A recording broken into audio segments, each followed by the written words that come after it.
Hey, what's going on, guys? Welcome back to Taxation is Theft. And today I've got with me Arvin Vohra, who you may know. He is the former Libertarian vice chair.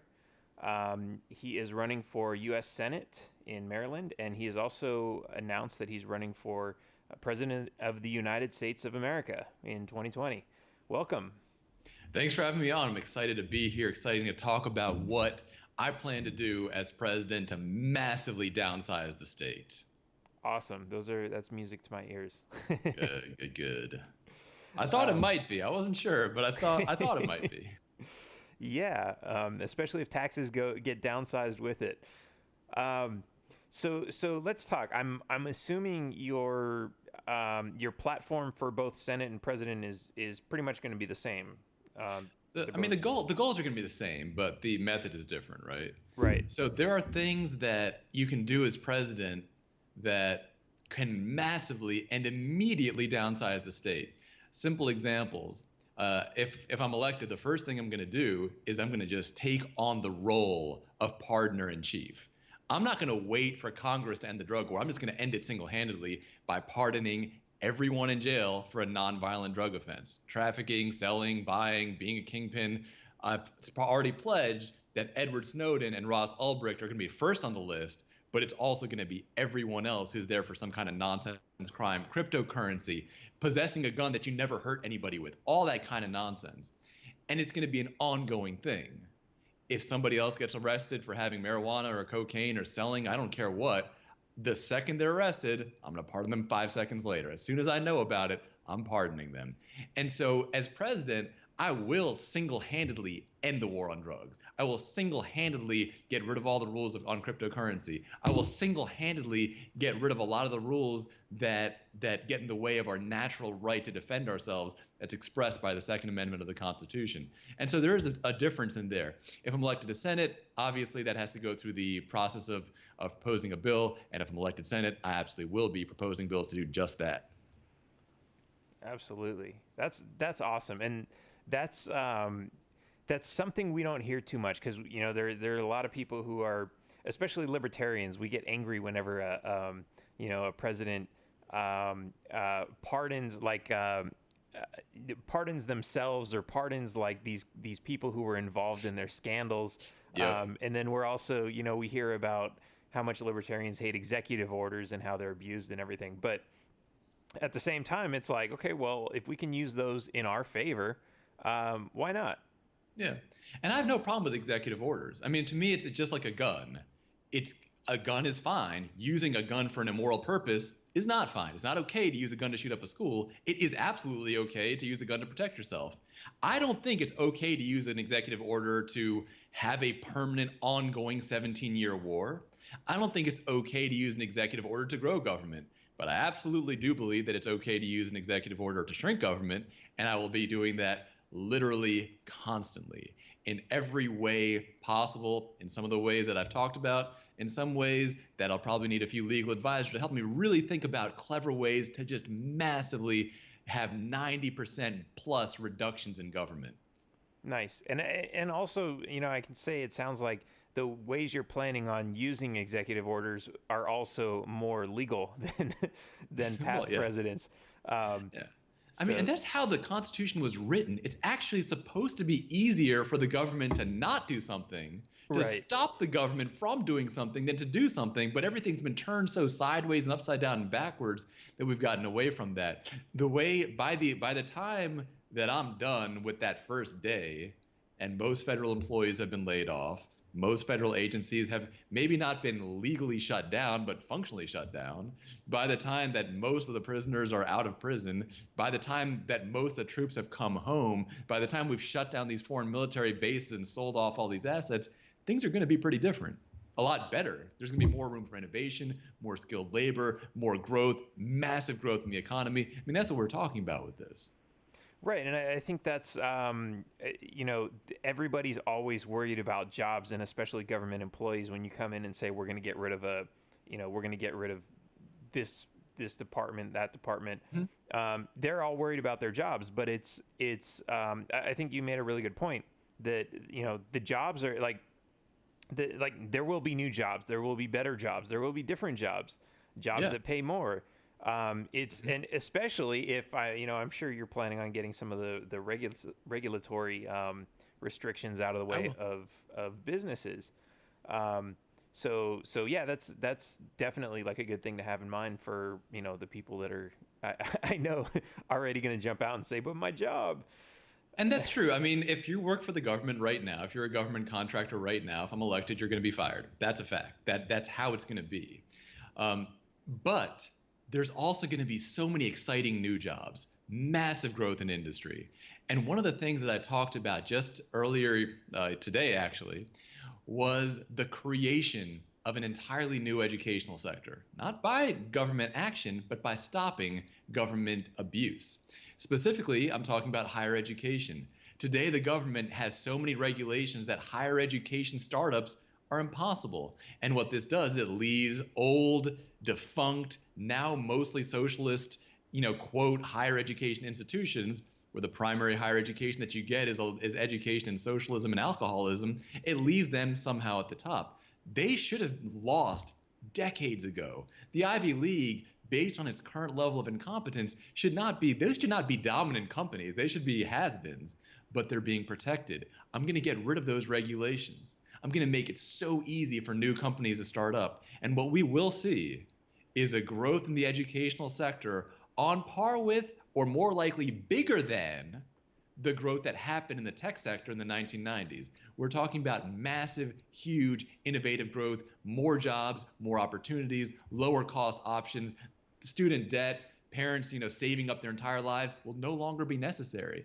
Just like you no longer go into debt to buy a computer, in under this type of educational growth, you won't have any reason to go into debt to buy an education.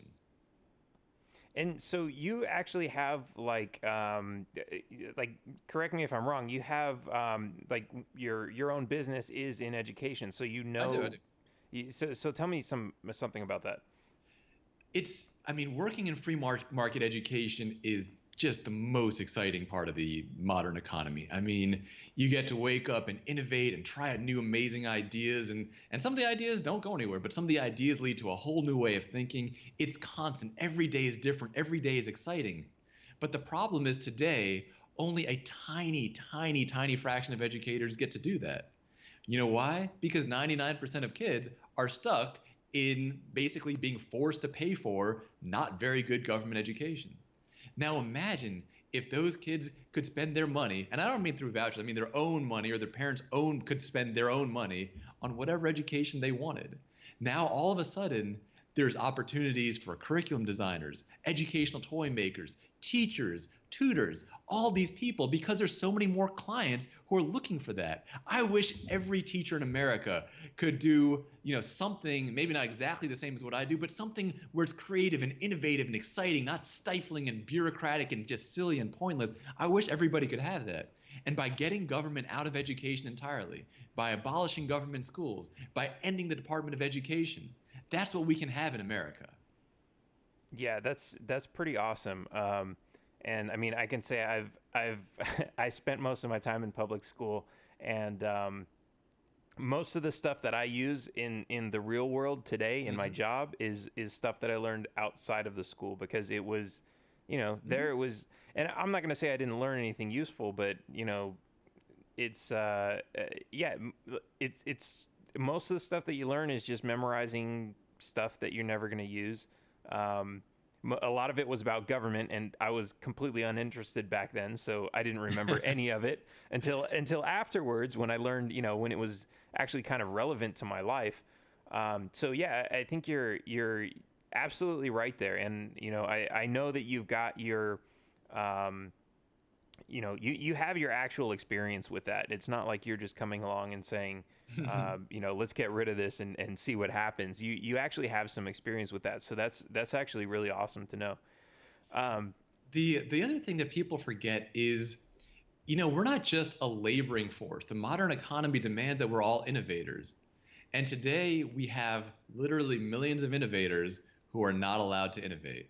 Every day there are thousands, hundreds of thousands of great teachers and other folk who would be innovating, who are innovating in their minds, but they're not allowed to actually try out their innovations. They're stuck.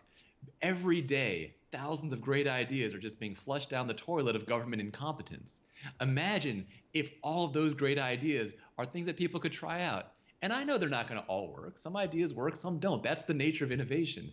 But imagine that the growth in innovation. Imagine if education in America was as innovative as or more innovative than technology. That's what we could have. We're almost there. We just need to have the courage to say, you have failed to the government, to say to the government, this has failed, this isn't working anymore. Let's end government schools entirely. Let's gut government out of education. Let's abolish the Federal Department of Education, and let's have free market, real free market education. Absolutely. Yeah, sign me up. Excellent. So let's see. I'm trying to see some of the other things that you have on your platform. We kind of talked about military a little bit, but let's go a little bit deeper into that. Sure. Let's. I mean, I know there's especially a lot of my viewers are pretty sick of all of the endless wars that are going on. We're using military to help corporations extract and protect resources in nations that they're not even from. They're protecting them to steal resources. Yep. And then somehow we have this epidemic in our country of nationalism and supporting the troops and all this other stuff, which is a really hard barrier to get over because it's it's meaningless. There's even a lot of military who wakes up and says, hey, we're not doing what we're supposed to be doing. But then there's also a lot of military where they've just been in there for generations. So it's almost like it doesn't matter what they're doing. It's just they believe they're doing what's right. And we see that. I mean, that's actually not that uncommon in American culture, in any culture. Today, I've heard people talk about the problems of generational welfare, which I agree with. I do think generational welfare is wrong. And I've heard the same person minutes later talk about how their parents, their kids, their grandparents, and their grandkids all went to government schools. I mean, that is generational welfare, but they haven't seen it as generational welfare. That's how deeply they have the blinders on. They've been told that, well, generational welfare is okay if it's for the middle class, just not for the poor. And in the same way, many people who've been in military families for many generations, they have been taught that whatever the military does is right, even though it's not. I mean, one of the issues that people worry about today is they worry that if we don't have the U.S. military in all these oil-producing areas, we just won't have oil. And that's nonsense. Today, people try to smuggle oil from ISIS-controlled areas to the U.S. Today, people are trying to smuggle oil to us.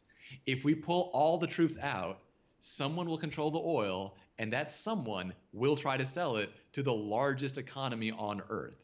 We don't need to be there to guarantee our supply of oil. We only need to be there to make sure that Exxon gets to buy and sell the oil. It'll just be somebody else selling us the oil. And if you don't happen to own Exxon, doesn't affect you in any way whatsoever.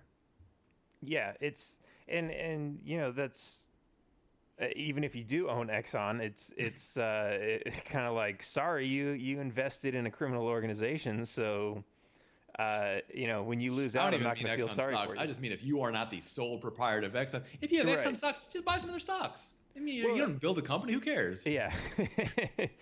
Well, I think that's actually an interesting point because there's I talk about defaulting on the national debt and how that's a great idea, and people always come to me and say, well, what about all the people who bought they bought bonds from the government?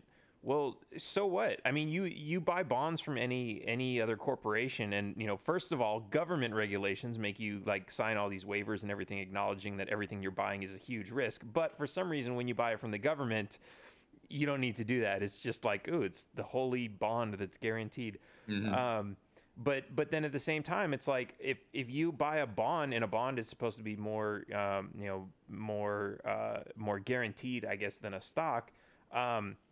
If you buy it from a company that fails, you still lose, even though it's more solid than a stock. And the same thing goes with government. Like, if the reason you're buying a bond is because they don't have the money. They're selling you a bond to raise money. Right. Yeah. And if they don't have money, like how are they going to get the money to pay you back? It's a Ponzi scheme of some degree, because they don't even, they don't do anything that generates revenue. They don't create a product. They don't produce. Yeah, I mean, they're all you're basically, when you buy a bond, you assume that the government will have the ability to steal that money from someone else.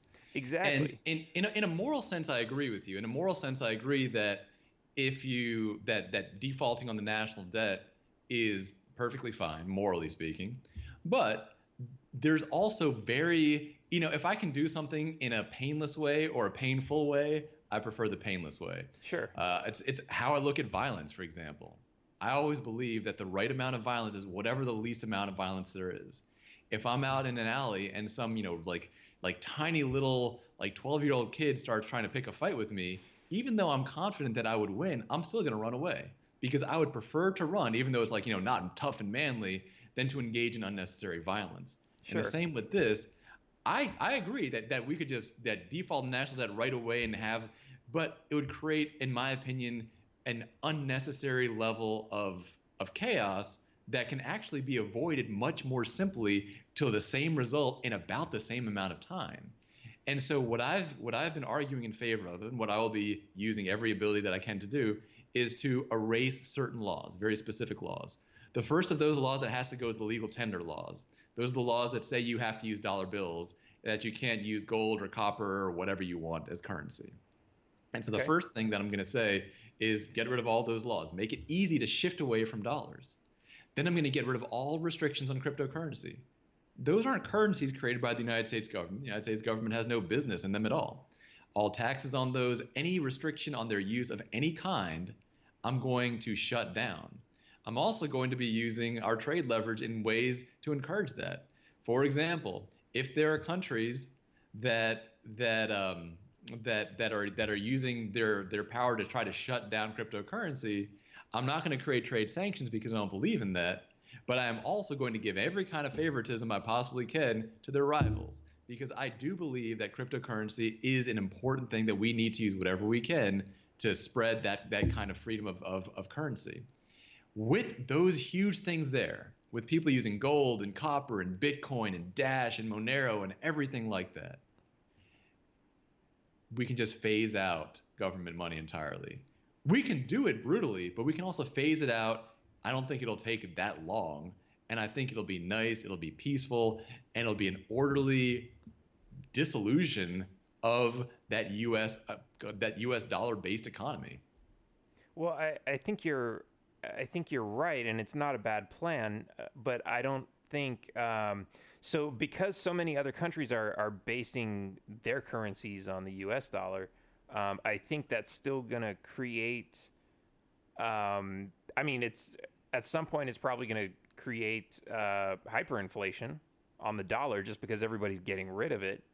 And I think you still might face some of those challenges. But hey, at the same time, if there's hyperinflation, you can pay off your debt pretty easily. That's That's also that's also true. But I mean, really, this to me is just shifting from one system to another system. yeah, I've shifted in my business from one system to another system many times. That's the glory of private sector innovation. The United States has shifted from one system to other systems many, many times. Other countries have done that. We have, as individuals, have done that. We have the resilience to do it. And so I don't view this as something that's going to have to be very disruptive. I view it as just it's going to be as disruptive as it was when one company goes out of business while another company becomes very successful. Some people are going to lose some money, some people are going to gain some money, but overall opportunity and innovation is going to increase, and that always increases jobs. absolutely. And I think that's something that people are going to wake up to eventually. Like I think in some parts of the world, people know their governments are unstable and they're possibly going to fail. A lot of people have young countries, and for some reason in the U.S. we think we're completely immune to that, and the government's just going to be around forever. That could never happen in the U.S. Mm. So it's going to be interesting, and I think a lot of people are going to face that harsh reality, and they've been trying to kick the can down the road long enough, but it's the road is coming to an end. Sure. Although I just don't really see it as a harsh reality. When I think of my day to day, when most people think of their day to day, who they interact with, And they realize that most of their positive interactions are just not with the government. Most of their positive interactions are actually made slightly worse because of the government. And most of their negative interactions are either done with the government or heavily enhanced by the government. The shifting over from a public sector currency, which is as mismanaged as government schools are, it's not a well managed currency. It's constantly inflating. What's good about that? It perpetually loses value. Why is that good? The shift away from something that's just not good to something that is better, I think is going to be an improvement. I think that just as if everybody left government schools tomorrow, it might be weird for government school administrators. Yeah, it's going to be really bad for them, but it's going to be really good for everyone else. And that's the type of change that I'm seeing. There are going to be some people who are affected negatively, but the overall positivity is going to be so humongous that I more see it as almost a celebration, explosion of opportunity, more jobs, more innovation, more of everything that makes America great, and a reduction of government incompetence in the most important part of the economy, which is the money supply. Awesome. Yeah, no, I can definitely see that. So and it's a transition we do need. I mean, you're right. We need to get off of the dollar. I mean, we need to get off of any type of printed fiat system where there's, basically some central system that can at will devalue it and give themselves more of it. And has a history of doing it too, right? Yeah. I mean, there is something to be said for reputation. If there's a private company that had fiat money but had a centuries of reputation of never devaluing it, that's one thing. Right. But we have something that has a second to second, day to day, month to month reputation for decades of devaluing it. It's not like libertarian paranoia. Oh my God, they're going to devalue. They constantly devalue the currency. That's what they do on purpose. It's well known. Yeah, they what do they say? A healthy inflation rate is 3%.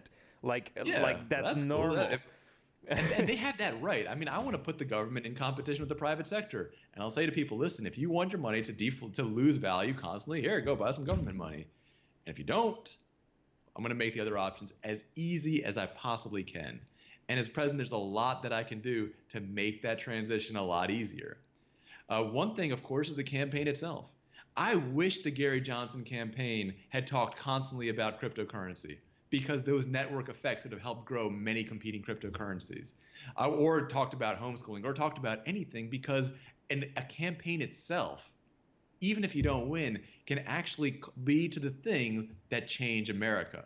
There are things like opting out of government schools, opting into cryptocurrencies, refusing to enlist in the military, engaging in jury nullification. These are things that we can all do without anyone getting elected to anything if we just use the campaign to spread the ideas. And I'm saying that's what you can get from losing a well-run campaign. Winning, though, the sky is the limit if we win. Absolutely. Yeah, and that's that's another thing that you bring up, jury nullification, where I mean we're talking about things where it's almost an act of, I don't want to say civil disobedience. I mean, I guess arguably it is, but it's government disobedience. You're disobeying, like when you engage in jury nullification, you're disobeying the government, but you're obeying the law. You're doing what's lawfully your right to do. Yeah. And you're just telling the government, hey, screw off. We know, like, the orders you gave me are wrong. And I think the same thing, it was like, I know sheriffs can do this, and I don't hear it enough from candidates who are running from sheriff. But the sheriff is kind of like the king of the executive branch within the county. The sheriff has so much power. The sheriff can say, I'm not going to arrest these people for these things. And it's an act of defiance against the government, but it's really, like, it's not unlawful. It's not illegal. And you're acting in favor of what's really the best interest for the people. So and that, I mean, that's why sheriff is an elected position. And there have been a few libertarians that have said that. They've said, if I get elected and somebody orders me to arrest somebody for some non-crime, I just won't do it. And that's powerful. The idea of jury nullification, it's not a new idea in America. It's how we have freedom of press in the America. The Zenger trial they admitted the lawyer basically said, yes, he did this, that he broke this law, but the law itself is wrong. And the reason that we have a jury rather than, for example, like a tribunal of forensics experts is because that jury is there not to just judge whether or not you follow the law, but to judge the law itself. That's why a jury of your peers is so important. I know a lot of anarcho-capitalists like myself, they kind of frown on the Constitution, and I get where they're coming from. But when I read some of those early writings of some of the people that revolted against their own government, I find it very inspiring. And to me, that's one of the great traditions of America. Jury nullification is a great tradition. It's a great real American tradition that's been there since before the Constitution. It has been a fundamental part of the DNA of this country, and I want to see that become a major part of what we do. Absolutely. And I'm thinking, so I'm unofficially running against you I for do the know that, president. actually, yeah. And one thing that I've kind of realized with, from my perspective, that is something that's really, that I see as really important, because of course I'm the taxation is theft guy, is a really great act of disobedience against the government would be for people to stop paying taxes. And what I see with that power of pardon is, in the same way, removing that fear of people to disobey the government, knowing that they're not going to be punished for it. And so, like, there's a lawyer is not allowed to, let's say that's your defense strategy, right? You got caught smoking pot. The lawyer's there and says, hey, even though the government tells you have to say he's guilty, you can just say not guilty because you don't think it's a crime. And then that lawyer can be fined and charged with contempt of court. Right. But if that lawyer knows that someone's got his back, there's a president that's going to say, hey, every day we're going to issue pardons against anyone who instructs a jury that nullification is a lawful, valid thing. Then we're going to start to see more people act in disobedience because they know that, yes, there might be some guys here at the local level that are going to try to fight me on it, but there's someone in government who's got their back, who's going to make sure that a lot of these people who are creating this resistance for government are not going to be punished for it. I think that's really powerful. And that's very key. And I don't know if I mentioned this in my list at the top or if I skipped my mind, but one of the things on my list is tax evasion. I do not believe that tax evasion is a crime. I believe that theft is a crime, and that trying to avoid being robbed is A, your natural right, and B, just kind of common sense. So I don't know if I remember to mention at the top, but that is absolutely on that list.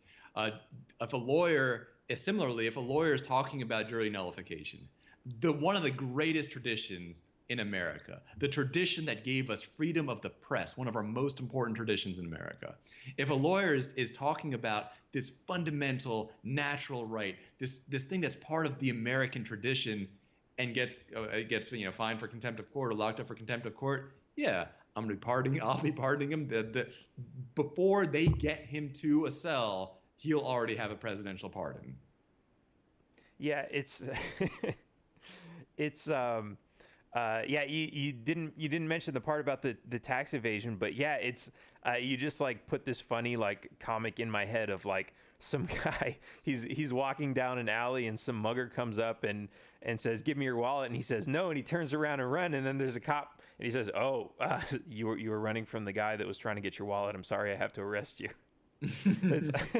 I mean, that's really what it is. Like, nobody evades taxes because they're like, ooh, I'm gonna rip off the government. No, they do it because they're like, this is my money. Why am I getting robbed? Exactly. And there are cultural changes that need to happen.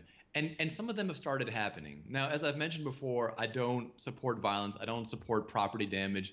I know there's a lot of folks in the anarchist left, Antifa and stuff like that disagree with me on that. And we respectfully disagree. A lot of those people are friends of mine. A lot of those people I've talked with deeply about politics. It's just an area where we disagree.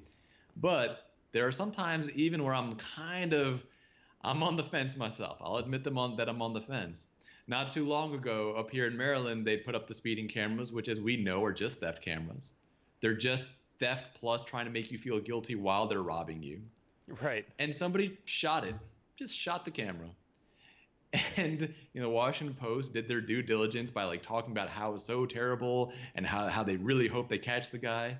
I read the comments. It was something beautiful. Everyone was saying, "Yeah, I hope they do catch the guy, so I can buy him a beer." And those are the type of things. Those are the type of responses that I want to see. Now, I think we can do better than just shooting property. I think there are better ways to do it. But the fact that the emotions are turning against the government, to me, is a glorious thing. Now we need to use that in more damaging ways to the government. If you want to help stop the government, the number one thing you can be doing right now is things that have nothing to do with changing laws. It's jury nullification. It's taking your kids out of government schools using homeschool. It's doing everything you can to either use cryptocurrency yourself or encourage others to do it. It's refusing to enlist in the armed services. Because here's the fact. If you don't enlist, they can't have their war. They can't have their war all by themselves. They need you to go along with it. So if you boldly and heroically and proudly say, I will not enlist to join and serve in an immoral non-war that goes on forever, if you say that, you are hamstringing that government. And those are the things that we can do as individuals. It doesn't require any kind of change in law of any kind. Absolutely. And I think that's an interesting point that you bring up, because it's we used to have a draft, and now it seems like I've gone to the movie theaters, and like in the previews they have these ads for the army. And it's like okay, it all starts adding up, right? They turn the military into like some like amazing experience that, like, oh, you didn't get into college, you should go on this amazing experience. You're gonna get free trips around the world. You're gonna get to play with like all this huge military equipment, and they make it sound exciting. And they show it like right before you're gonna see a James Bond movie, right? So you're like, oh yeah, this is so awesome. I can actually be in the movie. And it's like they've transitioned into that because they know. Like, people used to be pissed off when there was a draft. They used to be like, "Oh, I don't want any part in that. I don't want to risk my life. I don't know what we're like." They had to like really convince everyone that we were being invaded and all this other nonsense. And they've really. But yeah, when they try to convince America that we were being invaded by like 15 Vietnamese farmers, I mean, to believe that, you need to be just a very spectacular kind of dumb. And I mean, it's even more interesting that now the NSA has declassified the fact that the Gulf of Tonkin events, that was their flimsy excuse. I mean, such a stupid excuse to get into war. Somebody blows up one ship and you just lose so many lives and so much money. Who cares? That's an insane way to react. Why can't America learn from great men like Gandhi and Martin Luther King and Henry David Thoreau that, yeah, you don't have to massively physically overreact to every single thing because you end up with something worse? When it turned out that flimsy, silly, stupid excuse, as dumb as it was, never even happened. It was a flimsy excuse that was also false. And that's the kind of stuff that really shows what type of people we're dealing with. But honestly, I love the fact that they're now going to use advertising and whatnot, because they've shown us what their tools are. They've said, we're going to go for cultural change. That's cool. You can go for cultural change. You know who else can go for cultural change? Me. You know who else? All these other people. And if we stop playing along with their silly rules, if we stop, pretending that everyone who enlists in the military is some kind of hero when it just doesn't make any sense, if we stop playing that stupid game, if we have the courage not to defy the law, not to burn draft cards, not to run off to Canada, but to just say, no, it is wrong to join this military at this time. It is heroic to refuse to enlist. If we can say that with courage, we're going to undo their methods. That's their weapon. We have the same weapon. Their weapon's culture. So is ours. They don't have more cultural control than the American people do. They just have more force. They've actually put themselves on our turf. This is now a home game for us where we can actually defeat them. Wow, that's a pretty awesome way to look at it. I hope so. I mean, one of the things that I've been talking about a lot in terms of the military is not just on the individual level, but the strategic level. Sometimes it's okay to say, mission accomplished. We did what we were trying to do. Now we're done. The current stuff going on in the Middle East, it was a stupid way to go after one person. It was an insane way to send that much infantry after one guy. But despite their best attempt to mess it up, it worked. Okay, fine, it worked. Good, mission accomplished, come home. You did it, come home. And that's my view of NATO. The goal of NATO was to win the Cold War. It did. Thank you. Congratulations, you won. Now let's end it. We don't need it anymore. It did its task. It's over, it's finished. And today, NATO has become almost the opposite. It used to be there to protect capitalism from communism. Now it's protecting socialism from communism. It's protecting socialist Europe, supposedly from communist Russia. I don't really know what the difference between socialism and communism is anymore, because I can't really see that the taxes are significantly higher in communist Russia than they are in Soviet and socialist France. I can't see that the restrictions are so much greater. You're dealing with essentially the same thing in two different places. And so it's time for us to shut it down. If socialist Europe wants to defend itself, it's more than welcome to do that without American tax money helping out. So I want to go back to I want to get your opinion on this, Sure. because you mentioned that we went in with the purpose of getting Osama, and that was like, and it was a terrible way to do it, and it took way too long, but we did it, and we should declare it done. Do you really think that that's why we were there, or like? Because I think that was the story. Mm-hmm. And the excuse to get in there, because like you said, once he's dead, they'd say, okay, we're done. But now it's like they're still there. They're still there, right? Yeah, like, yeah. It No, seems to me like right. it's all these other side programs that they've got going. I mean, I know they say, oh, we're still fighting terrorism, but yeah, those are the same terrorists that you funded during this whole thing. That's true. That's true. I mean, I've talked about winning the war on terror, and I do believe that it can be won. I do believe that I can be the person to help win it. I do believe that it requires a different mindset. Defeating terrorism is not going to come from this. You're right. What they're doing right now is just a way to funnel American tax dollars to American defense contractors. American defense contractors have become parasites. We need to stop funneling money to them. We need to shut down all those foreign operations, bring all those troops home, shut down all those foreign military bases. Everyone, it's time to come home. You did the job. As idiotic as the original plan, as stupid as the strategy was, it was achieved. It's time to come home. But I also believe we can win this war, because when people, a lot of times Americans don't understand the way that terrorism really works on the ground level. And I would like, if you don't mind, to take just a brief opportunity absolutely. to actually describe what it's like. Here's how terrorism works. You have people, young men who are poor, who have no opportunity, who are frustrated. You have basically a minor league cult leader that comes and says, you want to join us? See, we're going to fight these guys that are drone bombing this place. We're going to fight those guys in that base. And the young guys, it's basically he's joining a gang. People act as if these are these like massive military. They're not any massive military breakthrough things. It's basically a cult plus a gang. It's minor league stuff. And we're losing because we're helping them win. In order to defeat them, we need to do two things. The things that allow terrorism to happen are it's really just two things. There's only two things required for terrorism. And you take away those two things, terrorism cannot succeed. The first is poverty. If people have other options, any other option, if your choice is to work at Starbucks versus blowing yourself up, you're going to say, yeah, the Starbucks thing, that sounds kind of cool. So one is any other options. And that means we need to lift all trade sanctions. We need to end those trade sanctions, because those trade sanctions create poverty. And that poverty, just like people are like, poverty creates crime. Yeah, of course it creates crime. If you have no other opportunities, of course you're going to do crime. Poverty also creates terrorism. Terrorism is crime. Terrorism is not military. We're not dealing with George Washington or Scipio or Alexander the Great here. This is crime we're dealing with. So the first thing is poverty. And for that, we have to get rid of all trade sanctions, complete open trade. The second thing that it requires is the existence of an enemy. If they need a point, if they can point to drones, if they can point to bases, they can say, yeah, it's that guy's fault. It's their fault that you're unhappy. The way to end that is to just stop being the enemy, to leave. Will they find some other enemies? Yeah, probably. They can blow up those enemies. That's not us. Our job isn't to protect everyone from everyone.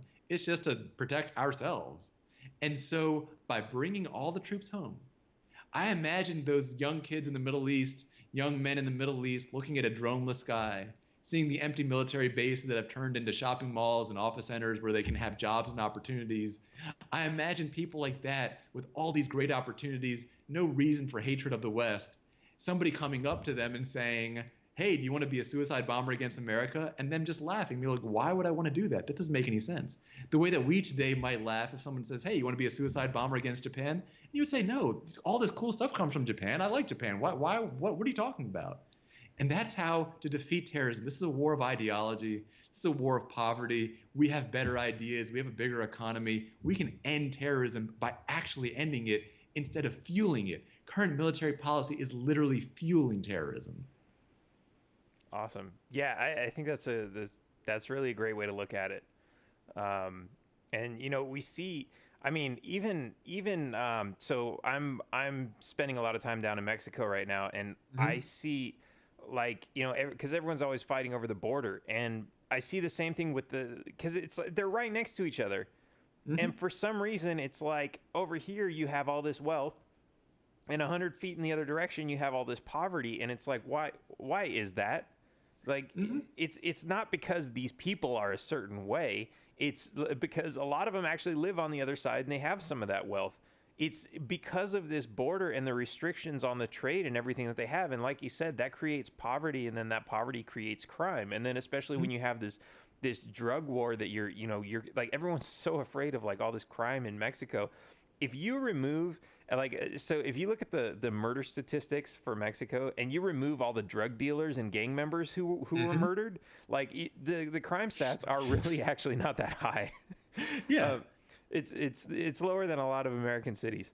um, And that's really key. And so one of the nice benefits of, my way of ending the drug war, which is just to pardon everybody, or somebody else's way to end the drug war, is that you take the crime out of it. You want to sell drugs? Fine. I don't think that there's anything great about drugs. If I'm president, I'll probably talk about it. I know that a lot of people in libertarian circles want to believe that drugs are good. That's cool. You're welcome to that opinion. I don't share it. If I'm president, I will probably be encouraging people to not use drugs. Like, not in a hostile way, but I'll just say, here's why I don't use drugs. Here's why I think it's benefited me. It might be something for you to consider. I mean, I think I try to be polite about it. But that doesn't mean that I think it's good to actually use force, because the force creates the crime. And ending that drug war, or nullifying the drug war. You don't have to wait for me. We can all do it right now. We can nullify that drug war with the power of the jury. Is going to nullify all that crime that goes with it. That's the power that we have. It's the power we have right now. We just need to remind people that they have that power. yeah, absolutely.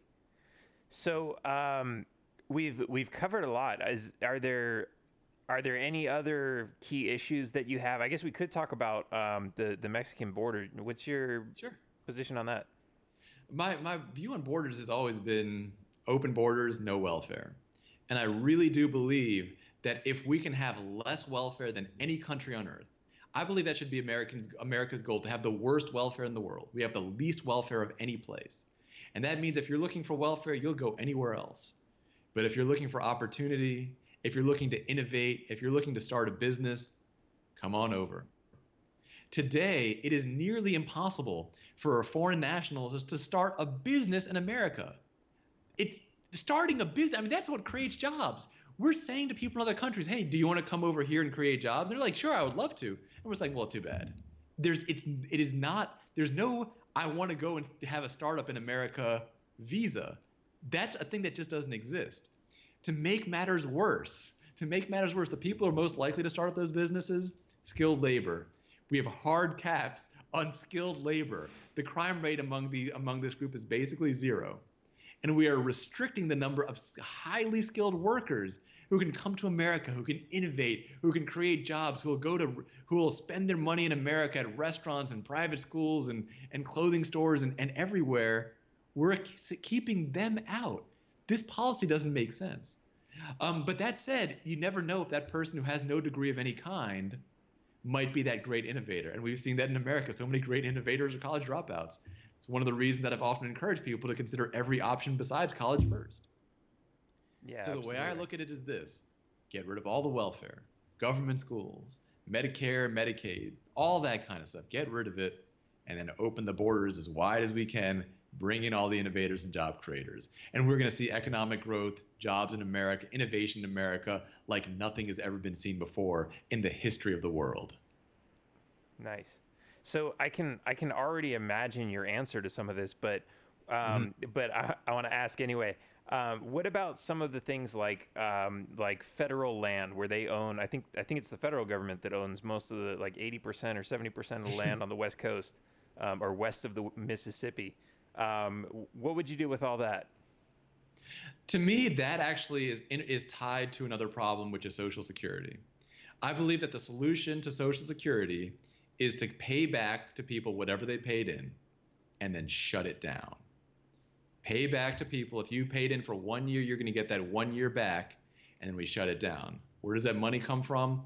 You just answered it for me. Selling off that federal land, sell all of it, and let's use that to actually shut down, to pay off Social Security and shut the program down. But I would like to see things actually go further in that area. One of the major things that I've talked about is ending all foreign aid so that countries are forced to sell off sovereign territory. And what that means, when you sell sovereign territory, you're basically selling essentially a new country. You're selling a country either to an existing country or to private investors. And what I would love to see around every current country, I want to see 50, 100 small startup countries, like a Hong Kong type model everywhere. And I wouldn't mind seeing a few Hong Kongs in the United States. I would love to see private countries competing with public countries so that people have options. And maybe I'm wrong. And maybe public countries can do better than private countries. But I strongly doubt it. And we'll be able to find out by letting them openly compete. So, this is an interesting concept I haven't really heard before, but what would a private country look like? Like the first thing that pops into my head is something like Disneyland, where they own a pretty, like, it's almost like a city, Yep. um, but it's all private property. But of course, they don't have housing, and they have jobs and businesses, but They do. I mean, there's a lot they of have restrictions. housing. They have their own little city. The main difference is though that Disney, I think they have their own town. I can't remember the name off the top of my head. But the difference is that Disney can't set the income tax level. It can't set laws. It can't make its own rules. What I want to see is many, many, many, many small countries making their own laws and seeing what works. And listen, I'm not saying that every one of those countries is going to be super libertarian. There might be some countries with very strict laws, maybe something maybe more like an Amish type country. There might be other countries that have total freedom. And the great thing over there is you get what we already have in restaurants. You have choice. The greatest power in America is not the power of your voice, the power of your vote. It's the power to leave a restaurant you don't like, to not buy an article of clothing or computer that you don't like. And I would love to see America look like that, where there's so many different countries in what we call the United States today, that if you want a country that meets these specific specifications, there's one right waiting there right for you. Just as today, if you want to go to a restaurant that serves the kind of food that they serve in all places, Thailand. I mean, if you think about it, that's historically an insane request. Someone says like, hey, I want to go to a place that serves the kind of food that they serve totally around the earth. Can we go do that? I mean, that's an insane request, That but we is. can do that today, and that's the magic of it. If somebody says, "Hey, I want to go to a place that has kind of a mixture of like food from Thailand and food from South America," again, a kind of a ridiculous request. That's the kind of request that in the olden days, even kings wouldn't make a request that crazy because a king would say, "Well, that's an insane request to make of a chef. I'm not going to do that." But today, just normal people do. Be like, "Yeah, let's go get that." And imagine if we could do that with countries. We're not far away. To make this happen outside of the United States, we just need to get rid of one thing. It's the most politically unpopular thing in the entire budget, and that's foreign aid. We get rid of foreign aid, I promise you countries will sell sovereign territory. But we can also have that happen in America. And I would love to see that happen in America. If not America, just somewhere close to America, in South America, in the Caribbean, hell, in Europe, Africa, Asia, South America, somewhere. I would love to see it happen. That's pretty interesting. I haven't heard anything like that before. Um, Cool. but well, except of course maybe for micronations. But I think those, depending on where they are, they've had some trouble with the bigger nations next to them, Yeah. trying to People control don't them. like competition. What can we say? Right. So that's all pretty interesting. Um, Before we wrap this up, is there Mhm. anything, are you looking for anything specifically right now in terms of volunteers or donations, or is there anywhere that Absolutely. anyone can go to get more information on your campaign, websites, Facebook pages? Absolutely. And I want to tell everyone this. First of all, I know that right now, most people believe that it is not possible for a libertarian to win the nomination, to win the presidency, and that this whole thing just is a fool's errand. And I'm going to tell you right now that in my campaign, if we lose, we're going to change culture. If we win, we're going to change policy. But either way, my campaign, if I have your help, we're going to change America. No matter whether we win or lose, we will change America. But for that, I do need some help. It's not something that I can do all by myself. And if you have time, if you're willing to volunteer, please go to voteVora.com and sign up to volunteer. If you don't have time, but you do have money, let me tell you exactly what I'm going to do with your money. Because I know people worry, like, what are these campaigns going to do? It's been a concern with libertarian campaigns in the past. I'm going to tell you right now what I'm going to be doing. I'm going to be using that money to push heavy advertising outreach of big, bold libertarian ideas. Even my advertising is not going to be advertising that just says, please vote for me, here's why I'm harmless. Even my advertising is going to be pushing forward major libertarian ideas, abolishing government schools, ending the income tax. So you send me $1, that's going to send out maybe 10 brochures. That's going to send out 10 brochures with those ideas, and maybe one of those is going to inspire somebody to really get these libertarian ideas. You give me $100, that could be 1,000 brochures going out, and I bet it's going to be more than just one person who's going to see those and say, wow, I've been waiting for this ideology my whole life. Let me spread this message. And we will get those ideas out there. If you are willing to do either of those things, or you just want to learn more about my campaign before you invest your time or money, please go to votevora.com. And my last name is spelled V as in Victor, OHRA. Awesome. And yeah, I just want to reiterate what you just said, that there are a lot of people who see the they're going to see the message and say, I've been waiting for that. It's it's so absolutely true. Like when I walk around with this hat on that says taxation is theft, people come to me and say that's awesome, and it starts a conversation. And what I've realized is there are so many people who already think that, and they're just afraid to say anything about it because they think the big bad IRS is going to come around and and just take everything from them just for speaking up and saying this is wrong. So I think that's really awesome, and pushing those bold ideas is definitely the way to go to let people know that they're not alone thinking that maybe we should just change the whole thing and get rid of all of it. So, Absolutely. And I don't have it on right now because I put on this suit and I had to take it off to get my cufflinks on. But I've been wearing that taxation of theft bracelet. I love it. There's so many people who see it and they're like, oh, thank God somebody finally said it. And I'm telling you, we make this campaign explode. We're going to get those messages out there far past anything that I could do just all by myself. So I really would appreciate any kind of help or support. awesome. That sounds great. All right. Well, it was great talking with you, and we'll definitely have you on again and follow up Absolutely and appreciate see that. how the campaign goes. And your election for U.S. Senate is in This November, right? November. Yep. Okay. So if you're in Maryland, check out Arvin on your U.S. Senate ballot in November, and we'll hear some more from him about president in 2020. That's going to be pretty awesome. Awesome. Thanks so much for having me on. Anytime. Taxation is theft. I'll see you later.